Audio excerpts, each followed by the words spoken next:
Today's video is Chapter 3, Lesson 4. We're going to divide negative fractions, negative mixed numbers.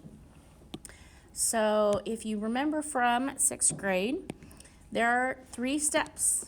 And if I'm not saying them exactly how you remember them, then I'll try to change it. But I think I got it down. Have you heard of this before? Keep, change, flip. I think I used to say keep, switch, flip. But keep, change, flip, one of the two. Keep, change, flip. So if I had a fraction that looked like this, negative 1/2 divided by 3/4. I'm going to forget about this negative until the very end. But one negative is negative. My whole answer will be negative. I'm going to just sort of forget about him. I'm going to keep 1/2, 1/2. He doesn't do anything different. I'm going to change division to multiplication. And then I'm going to flip 3/4 to 4/3. The technical term is reciprocate. Reciprocate.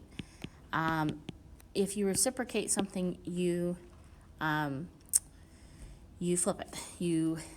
If somebody gives you a gift, you reciprocate by giving them a gift. In real life and in math, if it's numerator or denominator, you flip it so it's the opposite.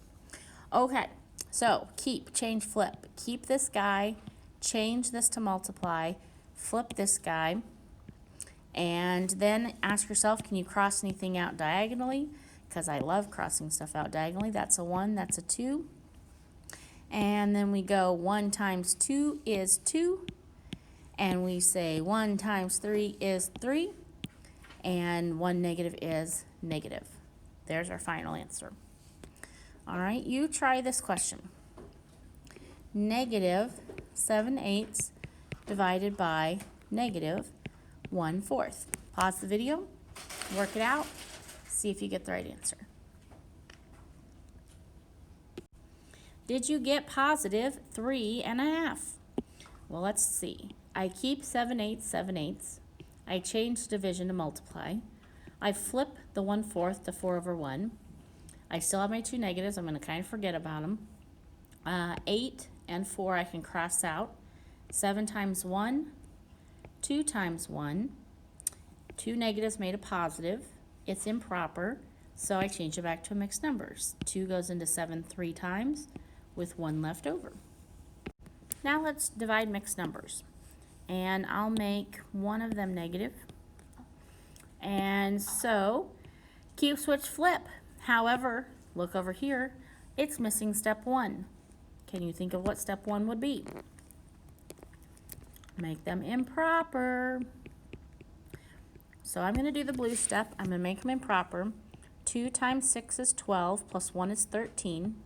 13/2 divided by negative 10/1. Now I keep, switch, flip. I keep 13/2. I switch to multiply, and I flip negative 1/10. And by the way, this negative sign can be top, bottom, or middle. Makes no difference. So, here's the question. Here it is improper. Here it is keep, switch, flip.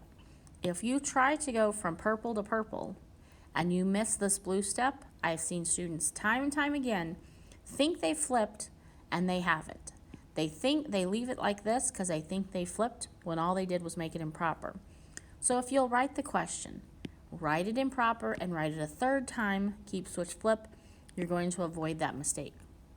I cannot multiply, I can't cross anything out, so I get 13 times 1, 2 times 10, negative 13/20. Now you try this question. Remember, write the question, write it again improper, write it again, keep, switch, flip. Pause the video, work it out, see what you get.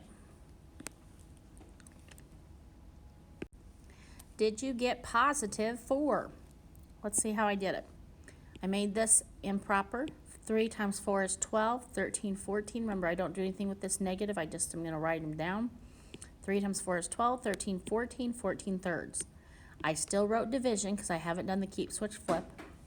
6 times 1 plus 1 is 7, 7, 6. He's still negative. I'm not going to do anything with him just yet. Keep, switch, flip. I still have my 2 negatives. I can cross things out diagonally. 2 times 2 is 4. 1 times 1 is 1. 2 negatives now make a positive. All right, let's look at this. We have a multiplication problem. We have 6's diagonal from each other. Remember, those are able to cross out and both become 1s. If it's the same number diagonal, they both are divided by 6 and they turn into 1s.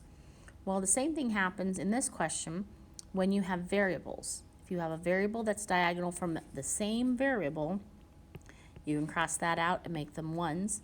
1 times 3 is 3, 5 times 1 is 5. There's my final answer. Okay, let's try these. Suppose that we had x over 20 divided by x over 4.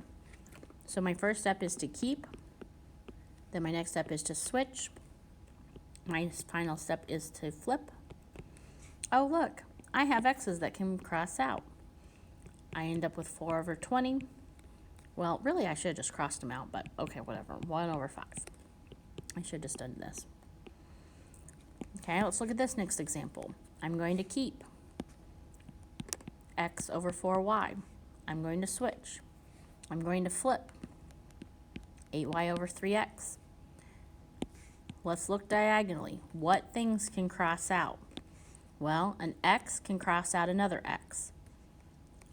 We have a y that can cross out another y. We have a 4 and an 8 that can cross out. So now if I look at my numerator, 1 times 2, that's it, 1 times 2, and 1 times 3. Final answer is 2/3. All right, you try this one. Keep, switch, flip, cross things out that are diagonal that can go away.